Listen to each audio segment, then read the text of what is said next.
Bueno, esto es un poco la idea, es que vosotros o elijáis una especie o bueno, es por enseñaros cómo se hace desde el principio. O yo os propongo uno, que os digo luego por qué la he elegido, y aprendamos desde el principio. Es un poco también el esquema que siguieron en el curso original, y la verdad es que al principio, por ejemplo, el primer día parece que es todo demasiado sencillito, pero luego te das cuenta de que está bien que lo hayan hecho así paso a paso. Por eso creo que me parecía bien copiar el ejemplo. Entonces el primer día descargamos la especie que queráis, para que todo el mundo tenga claro cómo se descargan los registros de GBIF, y vemos a ver cosas que pueden pasar.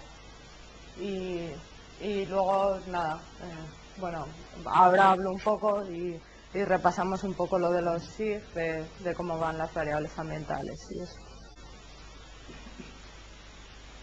Entonces, bueno, yo he hecho el ejemplo, pongo como ejemplo para las transparencias esta especie porque la conozco más o menos por dónde puede salir, es esparto. Entonces, bueno, se pueden descargar desde el portal de datos el español o el internacional. Entonces el español es gbif.es, que es esto. Entonces, bueno, la presentación la tenéis en la carpeta compartida para que luego la podáis ir siguiendo los pasos. Entonces hay que ir ahí a donde consultar datos y puedes elegir entre consultar especímenes de colecciones españolas o del portal internacional. Luego vemos el internacional. Si pinchas el internacional te reenvía a la página internacional que está en inglés. Entonces aquí vas eligiendo si quieres, qué tipo de datos quieres, y luego puedes elegir el nombre científico de la especie y envías la consulta. Vamos, es todo bastante paso a paso, pero creo que está bien hacerlo, aunque sea una vez. Y bueno, también lo puedes elegir aquí en el tipo de datos, de dónde quieres los datos, y ver varios, bancos de germoplasma, por ejemplo, porque todos tienen varias opciones. Y nada, una vez que has hecho la consulta, te dice el número de datos que ha encontrado, y entonces pinchas aquí en opciones de descarga de datos. Bueno, y te dice también de qué museos o de qué instituciones lo está sacando los datos. Y una vez que pinchas en descargar datos, te dice más sobre los puntos que ha encontrado, te da los metadatos, entonces te enseña los puntos que ha encontrado, con qué metadatos vienen, pues si tienen el número de colector, si la fecha de recolección, hay cosas que faltan porque no están en la base de datos, y te da varias opciones. Te da dos opciones para descargar los datos: o lo descargas en XML o lo descargas como un archivo de texto tabulado. Un archivo de texto tabulado, por si alguien no ha trabajado con ellos, es tú le pones la palabra y en el medio tiene, o sea, lo que sería un espacio o una coma o una columna distinta en Excel es un espacio tabulado. Es la tecla del teclado que tiene una rayita para un lado y otra para el otro, pues esa, que es un espacio fijo. Y bueno, yo personalmente siempre lo hago así porque luego es el que puedes importar en Excel o en cualquier sitio, y con XML no lo he utilizado nunca. Y entonces nada, cuando le dices que lo quieres en resultados en formato tabulado, te dice a ver si los quieres abrir o los quieres guardar. Yo le di a guardar. Y luego, como no te dice, no le pone ninguna extensión, se abren o con WordPad o con bloc de notas, o sea, para ver cómo son, eso, o los abres con algo que sea un editor de texto muy sencillito. Y entonces tiene esta pinta, el archivo que te da GBIF. Entonces lo que te da es, pues, el data provider. Entonces te dice la Universidad de Granada, herbario, Universidad de Granada, herbario tal, un tabulado, que sería otra columna, 10, que 10 será returno, ¿no? 33 más. Entonces, aunque aquí parezca todo desordenado, cuando luego esto lo importamos en Excel, sí que cada cosa va a su sitio y te salen las columnas ordenadas. Entonces, para importarlo en Excel, el mismo archivo, lo que lo has dejado guardado por ahí, le dices abrir todos los archivos, porque si no te enseña todos, solo los que son de Excel. Le dices que están delimitados, porque has utilizado para delimitar lo que era una columna y luego otras, hemos utilizado el tabulador. Entonces le dices que están delimitados y te sale todo ordenado en su sitio. O sea, te dice la especie, el género, la familia. Y nada, desde el portal internacional es más o menos parecido. Si pinchas desde el portal nacional, ahí te manda al internacional directamente. Entonces el internacional tiene esta pinta y tienes que buscar aquí en Search y puedes o directamente poner aquí una palabra clave que puede ser el nombre de tu especie, o puedes empezar a explorar siguiendo todo el árbol de si son animales o si son plantas, o puedes explorar por países o porque tú estés buscando solo en determinadas bases de datos. Pero bueno, para ver todo lo que hay sobre una especie, directamente pones aquí el nombre de tu especie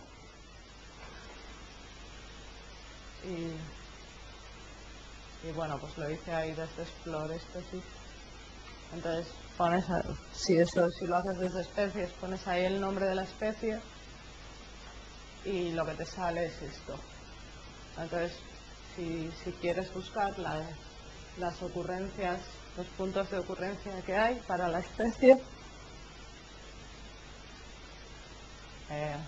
te da lo que tiene, cómo se llama el archivo y tal, que bueno, eso no tiene más intención de ser como un código, pero lo que sí que es interesante, que es lo que se estaba enseñando esta mañana a Consuelo en su presentación, es que te da este mapita y este mapita te da una idea de por dónde ha estado muestrada la especie.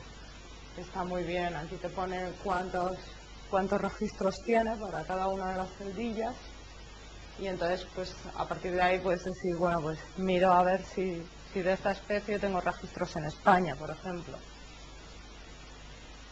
Y nada, si vuelves para atrás, le das aquí a Occurrence y entonces te busca todo lo que hay y para descargarlo le puedes pedir que te dé los resultados de distintas formas. Aquí le di como spreadsheet of results. Esto es que te da o bien un archivo tabulado o una hoja de Excel, y aquí puedes elegir cómo quieres los resultados, pero bueno, también puede ser por Darwin Core, que me parece que es creo, si me equivoco, Cristina, que es como un protocolo para compartir datos entre bases de datos. También puedes directamente descargarlos a la aplicación de Google Earth. Entonces, si los descargas directamente, se te abre, si tienes instalado en el ordenador, si tienes instalado Google Earth, se te abre y te sale sobre Google Earth, que eso está muy bien para presentaciones y cosas así, o para ver más o menos por dónde está, que son las fotos que he puesto antes. Y entonces, bueno, si le das Spreadsheet o Result, yo os vuelvo a recomendar por mi parte que utilicéis Tab Delimited, porque si utilizas Excel tiene un límite de filas, entonces puede que se te acabe Excel y te pierdas registros. Y si utilizas los comma separated values, No sé, yo siempre corres el riesgo de tener problemas porque generalmente estas cosas están preparadas para ordenadores americanos. En España utilizamos la coma como separador decimal en vez del punto. Entonces con los CSV siempre hay veces que te pueden dar problemas. Y como hay otra opción que no te los da, pues... Y nada, aquí puedes elegir qué información quieres sobre los registros. No siempre está, pero la puedes pedir, por si acaso está, que te la dé. Que esto es lo que te va a dar en distintas columnas del archivo. Y ya está. O sea, le pides que te lo descargue y te descarga un archivo zip. Y luego si vuelves a abrir el archivo zip con Notepad o con WordPad, te sale lo de antes. Vamos. Dime. Yo tengo a través del nuevo internacional se puede bajar los registros hacia sus coordenadas, pero con el nacional también. Sí, lo que pasa que el nacional creo no te da la opción de empezar a elegir, o por lo menos yo no lo he encontrado, qué tipos de metadatos quieres, ¿no? Simplemente te da todos, me parece. Pero vamos con los fondos y la pantallita que quieres enseñar antes no aparece la coordenada por ningún sitio. Sí, sí, si está, aparece. Si está, aparece. Sí, solo que en el internacional lo que te ahorras es, por ejemplo, si empiezas a bajar nombre del colector, la abreviatura del herbario o del museo que tiene la planta o lo que sea. Entonces al final tienes un archivo enorme del que tienes que ir borrando cosas porque no las quieres o no las necesitas. Entonces la única facilidad del portal internacional es esa, que como te permite decirle, mira, esto aunque lo tengas, no me lo enseñes, pues le puedes decir, dime solo el nombre de la especie, la latitud y la longitud, y que te dé ya un archivo de 3 columnas. Y bueno, a la vez que, siempre que te descargas datos de GBIF, a la vez de que te descargas este archivo, te descargas otro archivo que te dice cómo citar esos datos. Que eso es importante también, porque mientras todos citemos, GBIF seguirá funcionando. Y así no habrá nadie que no quiera compartir sus datos y diga, esto es solo mío. Y bueno, otra cosa que lo han puesto hace creo que una semana o 2 semanas, porque además cuando empecé a preparar la charla no estaba y luego cuando me volví a meter en GBIF estaba y me pareció maravilloso. Pues me parece un avance porque era una cosa que estaban discutiendo en noviembre en Varsovia.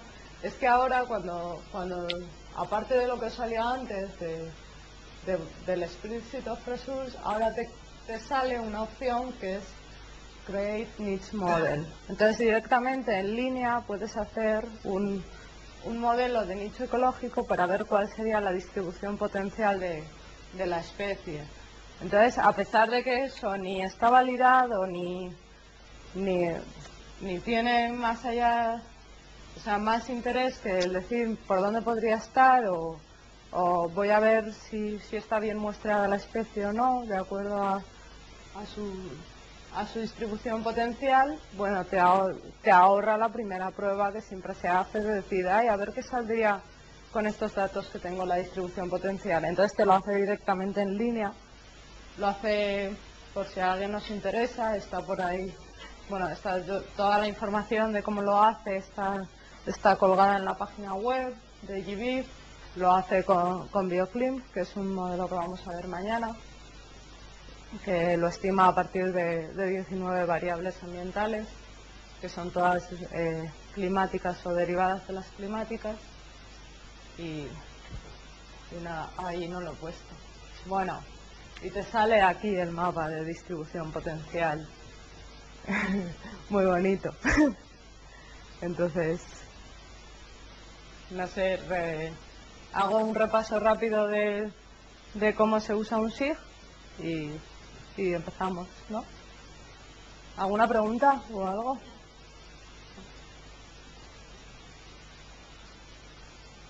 Bueno, pues la definición formal de qué es un SIG es un sistema hardware, software y procedimientos diseñados para la captura, almacenamiento, manipulación, análisis, modelización y presentación de datos referenciados espacialmente para la resolución de problemas complejos de planificación y gestión.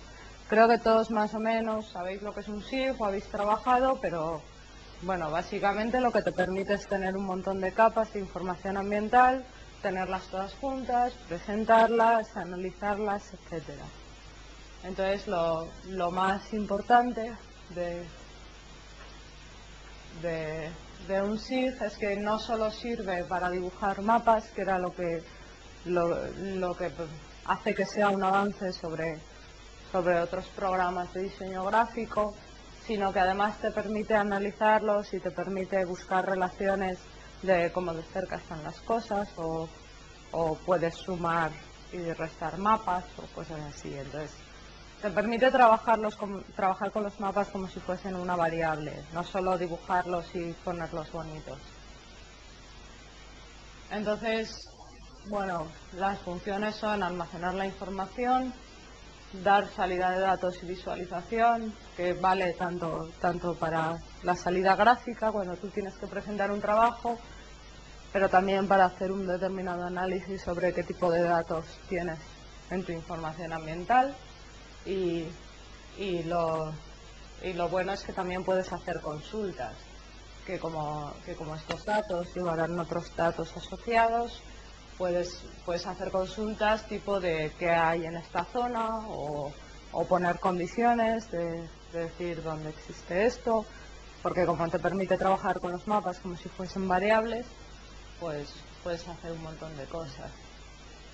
Entonces, puedes analizar todo, puedes utilizar para sacar, por ejemplo, patrones temporales, si tienes varios mapas que corresponden a la misma zona repetidos en el tiempo, y puedes utilizarlos también para modelización, que es en principio es para lo que los vamos a utilizar nosotros aquí. Entonces, porque nosotros lo que vamos a hacer es jugar a darle las variables ambientales y decirle, vale, y a partir de estos puntos, con este algoritmo, hazme este trabajo. Entonces, eso es lo que te permite un SIG. Entonces, lo más importante, que esto es, no sé quién me ha preguntado antes, es que cuando tú le das los datos a un SIG, se lo puedes dar o bien como modelo raster o bien como modelo vectorial. Hay un montón de definiciones formales. En realidad, cuando un modelo raster es una malla, una cuadrícula, en el que cada cuadradito tiene un valor. Entonces, esto es un poco lo mismo que cuando te acercas mucho a la televisión y ves los cuadraditos. Entonces, cada cuadradito tendrá la información de si es rojo, si es amarillo. Bueno, pues esa información no tiene por qué ser de un color, sino que puede ser la precipitación en ese cuadradito, o la variable que tú quieras. Y el modelo vectorial son polígonos. Por ejemplo, los mapas de usos del suelo, que creo que todos hemos visto, de por ejemplo, qué aprovechamiento hay del uso del suelo en una provincia, pues esos son modelos vectoriales, porque lo que te dan son decir, bueno, pues en toda esta zona, con esta frontera, o los límites administrativos. Eso es un modelo vectorial, porque no es a base de cuadraditos. Entonces, bueno, la forma que tienen los SIG, importa definir esto bien, porque luego, sobre todo para temas, bueno, porque las dos cosas tienen propiedades diferentes, no trabajas igual con unos que con otros. Y el ordenador no trabaja igual con ellos. Entonces, bueno, respecto a los datos espaciales, si ya nos vamos a los modelos, en principio pueden ser o tipo vectores, que es lo que hemos visto de los polígonos, que no tienen por qué ser polígonos, pueden ser puntos, líneas o polígonos, y son los que se llaman shapefile, que son como si dijésemos archivos de forma, y entonces esos son de tipo esto o tipo esto que hay aquí. Y luego el tipo raster, que es la malla de cuadraditos, que son los que utilizan los modelos de nicho ecológico para representar las condiciones ambientales.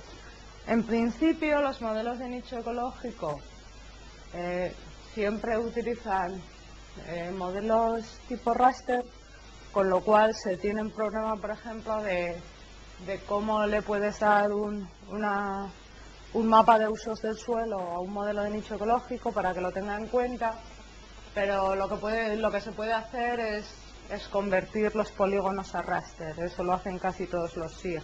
Pierdes resolución porque ya el límite no te va a ir justo por aquí, sino que este cuadradito que toque aquí será o no será de ese lado, pero te permite introducirlos en algunos modelos de nicho ecológico, porque no todos te permiten introducirlos de la información de aquí.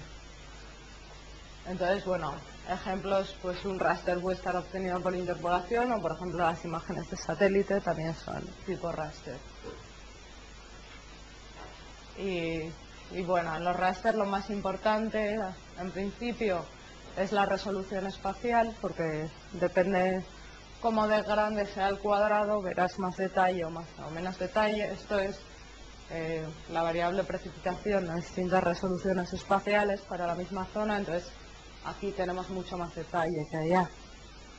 Lo que pasa es que también tienes que encontrar siempre un compromiso sobre la escala y el tiempo de procesado, porque si estás haciendo algo a nivel global, pues no tiene mucho sentido modelizar con una resolución de medio kilómetro. Aparte de porque va a tardar muchísimo, porque a escala local se va a equivocar mucho el modelo. Y bueno, aparte hay distintos tipos de datos, que esto también es importante.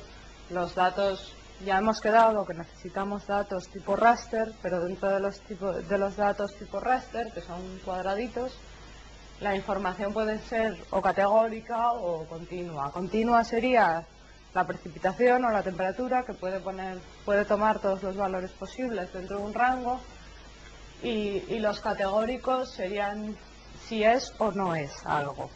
Entonces, un mapa de usos del suelo sería una variable categórica, porque o es ciudad, o es cultivo, o es carretera, pero no será uno, o sea, no puede tomar todos los valores intermedios, es una cosa u otra. Entonces, estos no siempre es tan fácil meterlos en los modelos de nicho ecológico.